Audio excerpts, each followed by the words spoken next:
கடும் விமர்சனத்திற்கு உள்ளாவது வந்து இந்த சட்டம் ஒழுங்கு பிரச்சனைகள் வந்து கடும் விமர்சனத்துக்கு உள்ளாயிட்டு இருக்கு.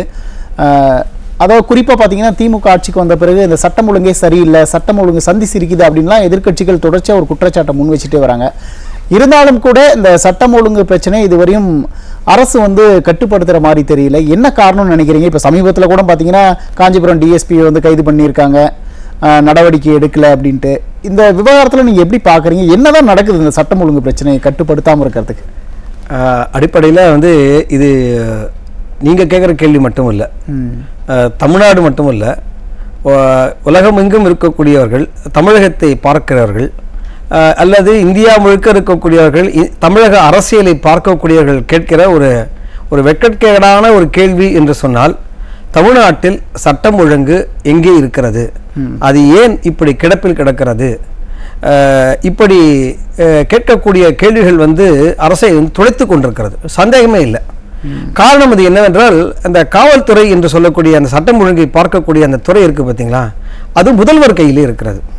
ஆனால் முதல்வருடைய செயல்பாடுகள் என்பது பல தருணங்களில் பார்த்தீங்கன்னா அது சந்தி சிரிக்கக்கூடிய விஷயமாக, மக்கள் பார்த்து ஏளனம் செய்யக்கூடிய விஷயமாக, இது அவர் கையில் வந்து கட்டுப்பாடு இருக்கிறதா அல்லது வேறு யார் கையிலும் இருக்கிறதா என்று சொல்லக்கூடிய வகையிலே பார்த்தீங்கன்னா அது மிக ஒரு விமர்சனத்துக்குரிய வகையில் இருப்பதனால சட்டம் ஒழுங்கு தமிழ்நாட்டிலே ஒட்டுமொத்தமாக சீர்குலைந்து இருக்கிறது என்பதற்கு நீங்கள் குறிப்பிட்ட அந்த காஞ்சிபுரம் சமீபத்தில் நடந்த அந்த இஷ்யூங்கிறது வந்து மிக ஒரு கேலிக்கூத்தாக இருக்கிறது.